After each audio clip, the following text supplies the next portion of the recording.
सम्मान और अपमान में हम बराबर अपने हृदय को समान रख पावे, हमारे हृदय का आनंद, हृदय का भगवत चिंतन न छूटने पावे, न मान में न अपमान में। तुल्यौ मानावमानौ कुरु भज सतताम, स्तोत्र दुर्वाच कोट्यौ। यदि कोई हमें दुर्वचन बोलता है, सच्ची मानिए, सम्मान से हृदय में एक भय प्रकट हो जाता है। जब कोई स्तुति करता है, बड़ाई करता है, तो हम कमजोर हो जाते हैं, हमें डर लगने लगता है कहीं निंदा ना हो जाए, कहीं कोई हमारा अपमान न कर दे, कहीं कोई हमारे प्रति गलत ना बोल दे। बिल्कुल नहीं। ये सम्मान भोक्ता के होने के कारण आपको भय लगा है, नहीं तो आप निडर हो जाएंगे। कोई गाली दे रहा है, ये उसकी रुचि है, गाली बोल रहा है, उसका स्वभाव है, उसकी रुचि है, उसकी मति है। वो निंदा कर रहा है, ये उसका स्वभाव, उसकी रुचि है। हमें अपने प्रभु में मगन रहना चाहिए।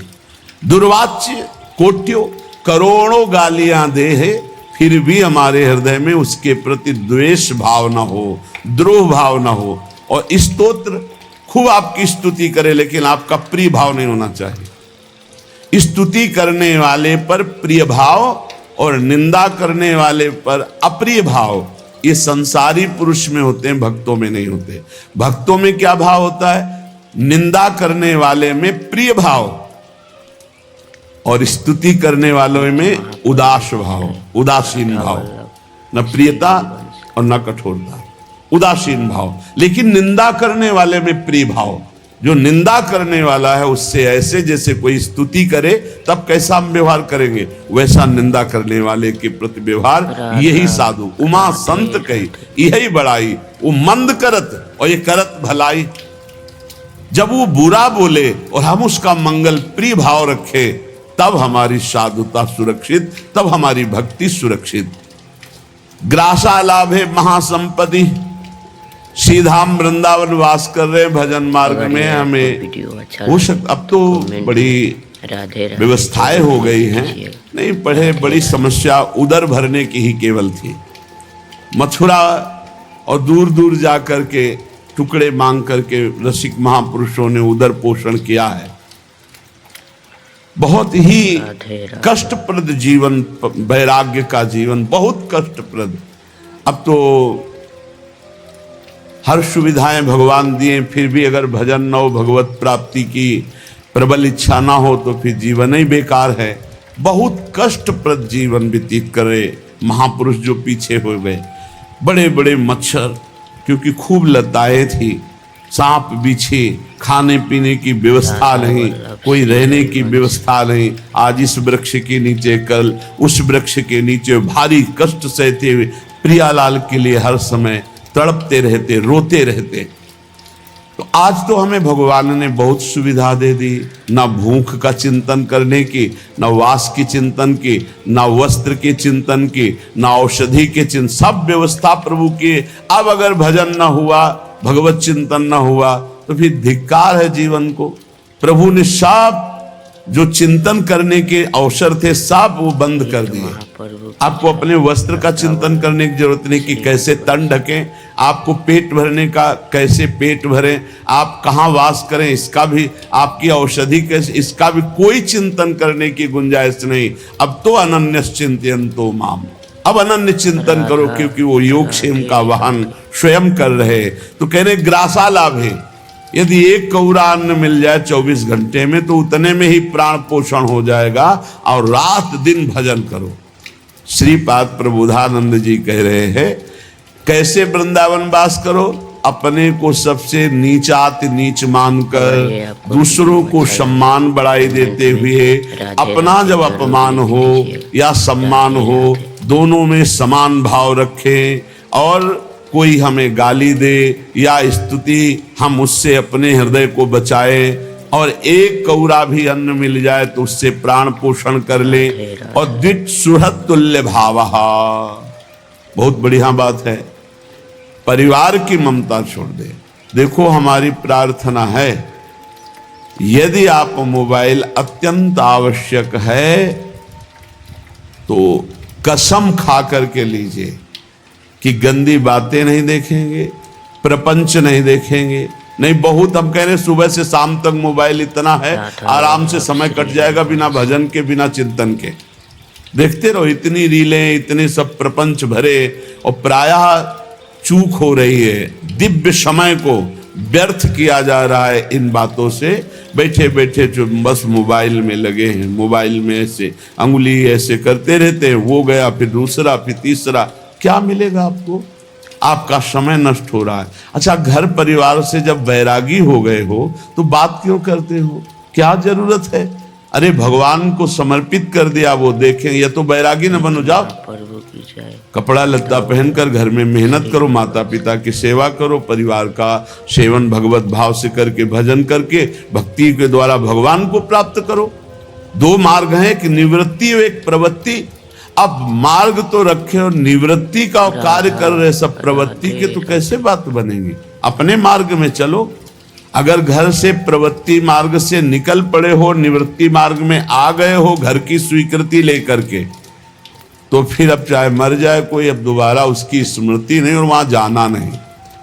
ये नियम लो, परमार्थ के नियम हैं। रात दिन अगर परिवार से बात, रिश्ते नातेदारों से बात करोगे मोबाइल रख करके, तो और किसी की हानि नहीं कर रहे, आप अपनी हानि कर रहे हैं। निवृत्ति परक जो आपका जीवन है।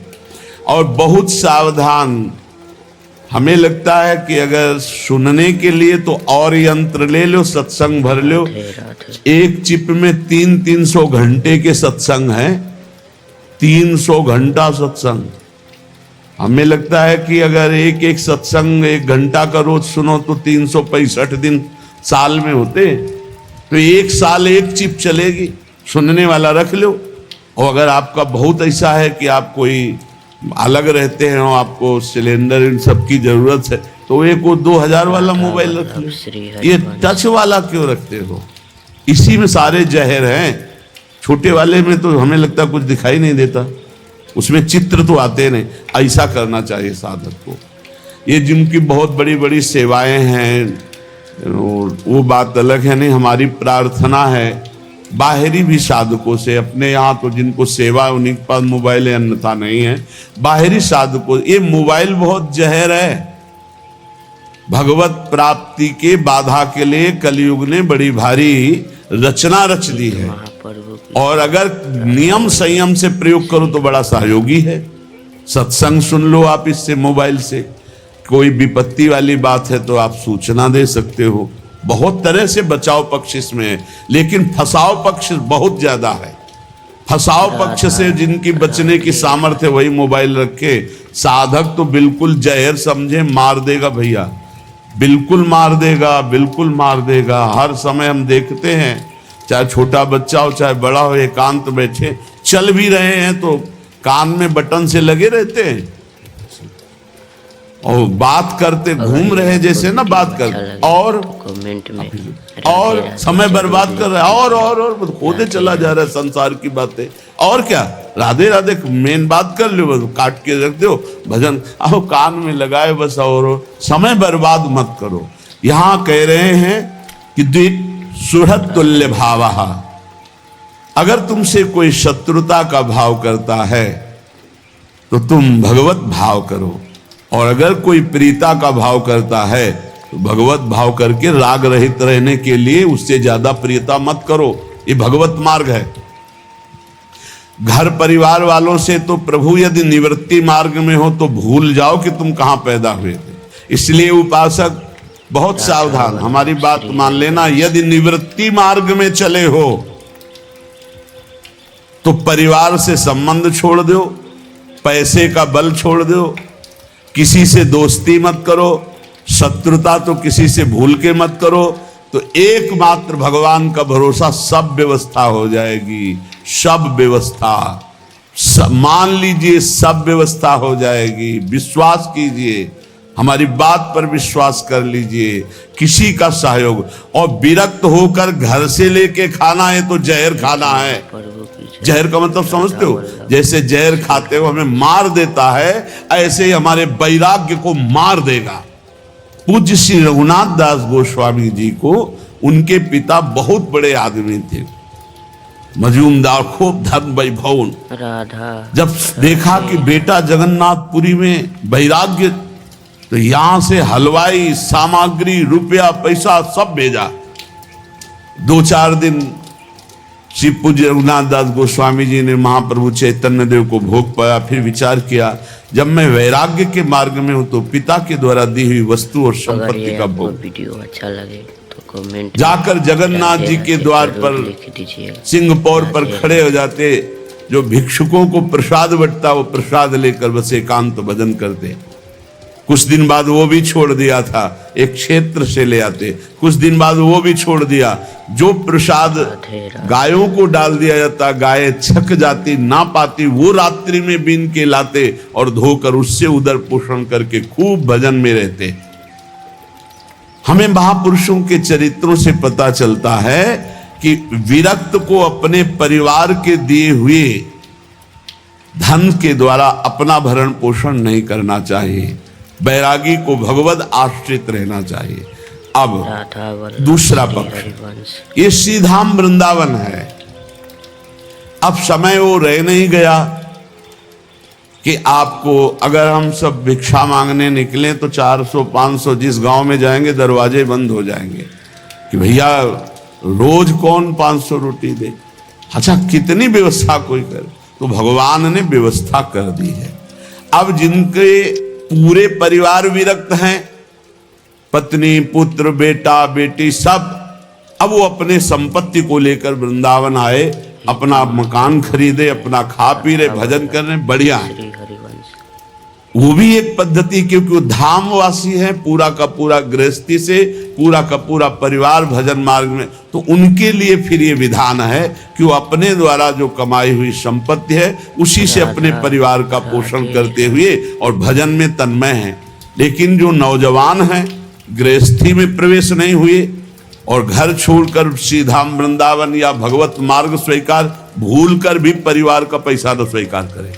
समझ रहे हो, हमने दो भाव यहां प्रकट किए। जो एक गृहस्थी पूरा का पूरा परिवार विरक्त होकर रह रहा है, वो अपनी कमाई के द्वारा मकान खरीदा, वास की व्यवस्था, भोजन की व्यवस्था, पूरा परिवार भजन में लगा है। प्रणाम है, अच्छा है, चलो। धाम के कारण, धाम के कारण। और जो गृहस्थी में नहीं गए और विरक्त होकर, उनको परिवार का दाना नहीं खाना चाहिए। मांगो, भगवद आश्रित रहो आकाश वृत्ति से, या जैसे तुम्हारा जीवन केवल भगवद आश्रित रहो। अपने सुहृद जनों के द्वारा दी हुई सुविधाएं स्वीकार करने से भगवद आश्रय में बाधा पड़ जाती है। विरक्त होकर के द्विज सुहृद तुल्य भावः, शत्रु में मित्र में समान भाव, परिवार वालों से दूरी बना करके, दोनों भाव बता दिए, उसमें प्रश्न करने की जरूरत नहीं कि आप हमसे फिर कहने लगे कि अब हम तो आपकी उस आज्ञा का पालन कर रहे हैं कि अब तो परिवार का नहीं, आपका पूरा परिवार विरक्त है, तो जो माता पिता ने संपत्ति कमाई उससे जो भरण पोषण उससे कीजिए और बिल्कुल एकांत सेवन करते हुए भजन कीजिए। लेकिन जिन्होंने ब्याह नहीं किया, गृहस्थी में नहीं गए, विरक्त भाव में आए, उनके लिए बिल्कुल सख्त शासन। एक पैसे कभी परिवार से नहीं, कभी नहीं, कोई संबंध परिवार से नहीं, तो आपके परिवार का भी कल्याण हो जाएगा, क्योंकि आप निवृत्ति मार्ग के पथिक हैं।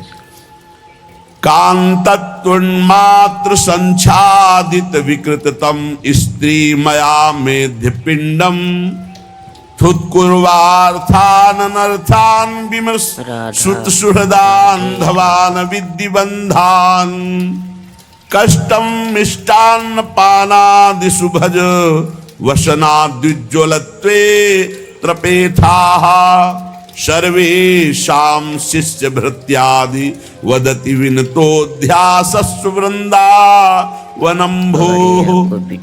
यदि आपको वृंदावन वास मिल गया है जरूर लिख दीजिएगा। राधे तो अब जो है काम आदि भोगों पर शासन वृत्ति राखिए। वनवास कर रहे हो, सावधान हो जाओ। श्रीपाद करे कांतत्वं मात्र संच्छादित विकृततम स्त्री मया मेध्य पिंडम। ये जो स्त्री पुरुष शरीर है, ये मांस आदि से बने हुए हैं इसमें कोई सुख कहीं नहीं है। ये केवल भ्रमात्मक कामादि दोष उत्पन्न होने के कारण परस्पर आकर्षण, और ऐसा लगता है ये सुख है। श्रीपाद कह रहे हैं इस अपवित्र देह से घृणा कर ले अपने, राधा वल्लभ कहीं सुख नहीं। कैसा भगवान का विचित्र खेल बना हुआ है कि परस्पर आकर्षण और आकर्षण कहाँ स्थानों में है वो सब देख रहे हो। श्रीपाद कह रहे यदि वृंदावन वास मिला है तो थोड़ा विचार करके इस कामादि दोष से रहित होगे, तभी तो प्रेम प्रकाशित होगा। जहां काम होता है वहां प्रेम नहीं, जहां प्रेम होता है वहां काम नहीं। अर्था अनर्थान, रुपया पैसा के लिए व्याकुल हो जाना, व्यवस्था में हित महापद चित्तवृत्ति जोड़ देना, प्रिया प्रीतम से चिंतन हटा देना है बहुत बड़ा अनर्थान, ये नाश का कारण बनता है। सहज स्वभाव में हमारी चिंतन वृत्ति भगवदाकार रहे प्रिया प्रीतम में, और जैसे वो रखे, राधा महलों में राखो चाहे झोपड़ी में बांध। हमको प्रयास नहीं करना, व्यापार नहीं करना विरक्त होकर के। गृहस्थ होकर के यदि वृंदावन वास कर रहे तो व्यापार के लिए नहीं, भजन के लिए। वृंदावन वास भजन के लिए है। तो अब आप मान लो ऐसे धनी नहीं हो तो आप कुछ थोड़ा जो रिक्शा चला ले या जो भी ऐसे कार्य करके अपने परिवार का भरण पोषण करते हो, खूब भजन करते हैं, हम प्रणाम करते हैं। लेकिन यदि आपके पास खाने पीने की व्यवस्था है, आप विरक्त हैं, फिर आप व्यापार करते हैं तो अनर्थान, परिणाम में वो अनर्थ ही पैदा करेगा। देख लेना, जो संत शास्त्र गुरुजन कहते हैं वो परिणाम को बोलते हैं, परिणाम को। परिणाम ही हमारे जीवन का परम लक्ष्य है। तो परिणाम क्या होना चाहिए? प्रिया प्रीतम की प्रीति, प्रिया प्रीतम के लिए तड़पना, प्रिया प्रीतम की प्राप्ति के लिए रोना। लेकिन हमारी वृत्ति यदि अर्थ में, तो अर्थ में सबसे बड़ा दोष ये है कि वो संख्या पे वृत्ति चली जाती है। राधा वल्लभ अब 10 लाख हो गए, अब 10.5 लाख हो गए, अब 11 लाख हो, ऐसे चिंतन करते करते वो मर जाता है और संख्या बढ़ाता रहता है मरते समय तक। ये संख्या बढ़ाने की बहुत बड़ी दोष वृत्ति, अनर्थ वृत्ति इस अर्थ में है। वो चित्त को लुभायमान कर लेता है, और इतना लुभायमान कर लेता है कि गोस्वामी जी ने ऐसा ही मांगा, लोभी जिम प्रिय दाम, तिम रघुनाथ निरंतर प्रिय लागो मुहि नाम। 2 बातों में, जैसे कामी ही नारी प्यारी जिम, जैसे लोभी जिम प्रिय दाम। यहाँ कह रहे कांत तुंग मात्र संचादित विकृततम स्त्री बयामेद्य पिंडम। तुम्हारे शरीर या अन्य शरीर की तरफ जो आकर्षण कुछ नहीं है, चमड़ी चिकनी और गंदगी भरी हुई है। काहे को व्यर्थ में अपने जीवन को वृंदावन में अपवित्र करते हो, नष्ट कर रहे हो। दूसरा धन, धन के लिए प्रयास, गृहस्थी में हो तो उचित प्रयास कर लो। अगर विरक्त हो तो जितना है उससे काम चला लो। मरना है, प्रिया प्रीतम के पास जाना है, तो कमेंट में और भगवान सबका भरण पोषण करते हैं। राधे राधे। विश्वास करो, वृंदावन जब आए थे तो ना एक व्यक्ति का परिचय था, ना एक वस्तु पास थी, परम विरक्त संन्यास वेश। जब श्री जी ने स्वीकार किया और व्यवस्था की जरूरत थी, देखो आप सब बैठे हो, कभी किसी से गुरु कृपा से मांगने वाली बात ही नहीं, अपने आप वो सब व्यवस्था करती। तो भगवत व्यवस्था में अपना कोई अहम नहीं रहता। जैसे कभी एको बार इस स्मृति में नहीं आया होगा कि मेरी राधा के लिए पुण्य, कभी नहीं। नहीं, श्री जी का विधान चल रहा है, मेरा तो कहीं कुछ नहीं है। अब जब शरीर छूटेगा तो ये थोड़ी ध्यान आएगा कि इसकी कौन देख रेख करे, क्योंकि हमने देख रेख किया ही नहीं, हमने बनाया ही नहीं, हमारा है ही नहीं। राधा राधा राधा, हमारी तो श्री जी हैं और श्री जी का चिंतन हो रहा है। अब श्री जी जो व्यवस्था के, उनकी व्यवस्था है, उन्हीं की व्यवस्था, उन्हीं को समर्पित। ये धन की जो बढ़ोतरी करने की भावना विरक्त होकर होती है, ये अनर्थ पैदा कर देगी आखिरी में। अरे अब तो गुजारा करो, केवल जिस पर तुम्हारा ममत्व होगा वही आखिरी चिंतन होगा। ममत्व का विषय श्री जी हो। देखो, राधा वल्लभ श्री हरि। जब कोई आवश्यकता होती है उसकी व्यवस्था श्री जी से होती है ना, बड़ा हृदय में शीतलता रहती है। देखो कितना स्वामी जी देख रहे हैं कि अगर आवश्यकता है, हमने देख रहे एक एक बात को देख रहे। बिछाने वाले की आवश्यकता है कालीन की, तो 2 ही 4 दिन में कोई आ जाएगा, वो अपने आप कालीन आकर के कटवा करके रख जाएगा बिना कहे बिना मांगे। और उससे पूछो, बोले 2-3 दिन से चिंतन चल रहा था कि क्या सेवा क्या से, हमारे मन में आया कि ये सेवा तो स्वीकार ही कर लेंगे और हम ये ले। तब ये लोग कहते हैं इतनी बड़ी कालीन आई, हम कहा बिछाने के लिए सत्संगियों के श्री जी अपने आप जो विश्वास, तब आपको पता चलेगा श्री जी की जिम्मेवारी है योगक्षेमम वहाम्यहम, तो वो देखो कर रहे। तुम्हारी जिम्मेवारी है अनन्य चिंतन बाम, तुम अनन्य चिंतन श्री जी का करो, वो तुम्हारी सब व्यवस्था को देख रहे। निवृत्ति परक, और जो गृहस्थी में है तो उचित कर्मों का धर्मानुष्ठान करते हुए अपने जीवन यात्रा को पूरी करें। जो अर्थ है वो अनर्थ का स्वरूप है, अनर्थ का स्वरूप। यदि वो भगवद आश्रित होकर जिए, अर्थ के आश्रित नहीं, अर्थ आश्रित हो गए तो अनर्थ पैदा कर देगा। राधा वल्लभ अब ये बातें केवल जीवन में उतार ले तो भगवत प्राप्ति बिल्कुल नजदीक है। सुत सुहृदान धवान विद्धि बंधान,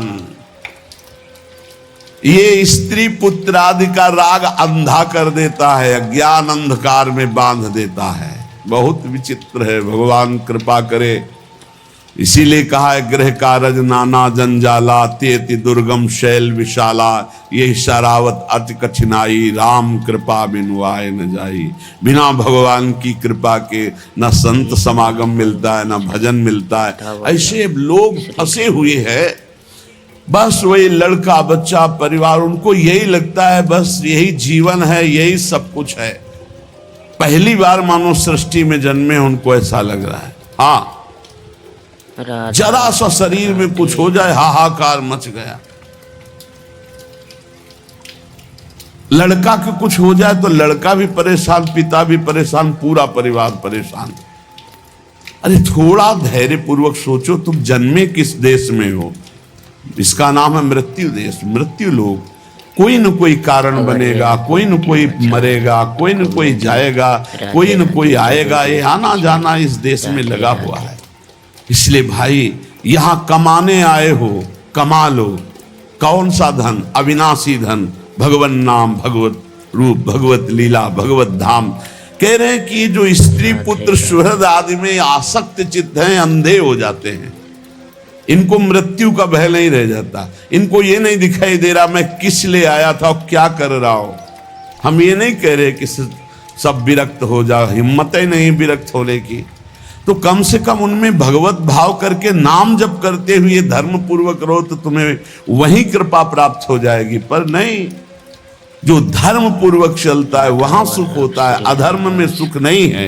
इसलिए कह रहे सुत सुहृद बांधवान विद्धि बंधान, ये बड़ा बंधन है अज्ञान अंधकार का। इसी बंधन से मुक्त होने के लिए तुम्हें मनुष्य शरीर मिला है। कुछ लोग कहते हैं, बड़े प्रश्न करता है, हमें लगता है कि भगवान आकर के सबको समझावें तो भी प्रश्न खत्म नहीं होंगे। प्रश्न करते हैं कि आप कहते हो अन्य योनियों से कोई कर्म होते नहीं, मनुष्य योनि बड़ी दुर्लभ है, तो फिर ये भोगना कौन से कर्म का पड़ता है? आप कहते हो पीछे के कर्मों का भोग भोग रहे हो। बड़ी बुद्धि लगाते हैं निगेटिव में, पॉजिटिव में नहीं लगाते। भैया कोई पहली बार मनुष्य बने हो? लाखों करोड़ों असंख्यों बार मनुष्य बन चुके हो। भगवान ने आपको हर बार चांस दिया है, लेकिन आप हर बार वही चूक करते हो जो इस बार भी कर रहे हो। इस बार तो होश में हो जाओ। एक एक कर्म का बहुत बड़ा बड़ा दंड मिलता है। यही देख लीजिए, 10 मिनट कुकर्म हुआ और उसका फल आजीवन कारावास, 1 लाख रुपया जुर्माना। अब विचार करो, एक कर्म, ऐसे तुमसे लाखों अरबों पाप अपराध हुए।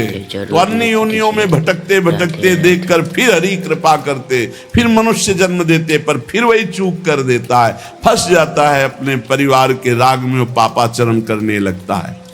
श्रीपाद कह रहे हैं, कष्टम मिष्टान्न पानादिषु भज वसना द्विज्वलत्वे त्रपेथाः। यदि तुम्हें अच्छे अच्छे पदार्थ वृंदावन में खाने को मिले तो कष्ट मान करके उनको छोड़ दो, क्योंकि ये भजन नहीं होने देंगे, अच्छे पदार्थ नहीं होने देंगे, डंडा चलवाएंगे, एक दूसरे की खोपड़ी फुलवाएंगे। जब तुम्हारा अर्थ पे बुद्धि रहेगी, स्वादिष्ट अन्न पे बुद्धि रहेगी, हम आपको सच्ची कहते हैं, जो अर्थ पे बुद्धि रखते हैं विरक्त होकर वो घर पैसे भेजते हैं, क्योंकि पैसा जब एकत्रित होगा, सुख सामग्री एकत्रित होगी तो वो घर ले जाने, क्योंकि वही राग है, प्रभु से तो अनुराग है नहीं। और कुछ ऐसे हैं जिनका प्रभु से अनुराग है, तो हमने देखा बिहारी जी के दरवाजे पे बैठ के वो पद गाया करते थे, बड़े सुंदर सुंदर महापुरुषों के, रहीम जी के, रसखान के, बड़े बड़े महापुरुषों, उनको जो पैसा मिलता उससे जीवन यापन करते हो, जो बचता तो राम जी वाई सत्संग भवन में एक दिन बहुत सुंदर प्रसाद सबको पवाया जा रहा था भक्तों को, तो पूछा राधा वो महात्मा जो है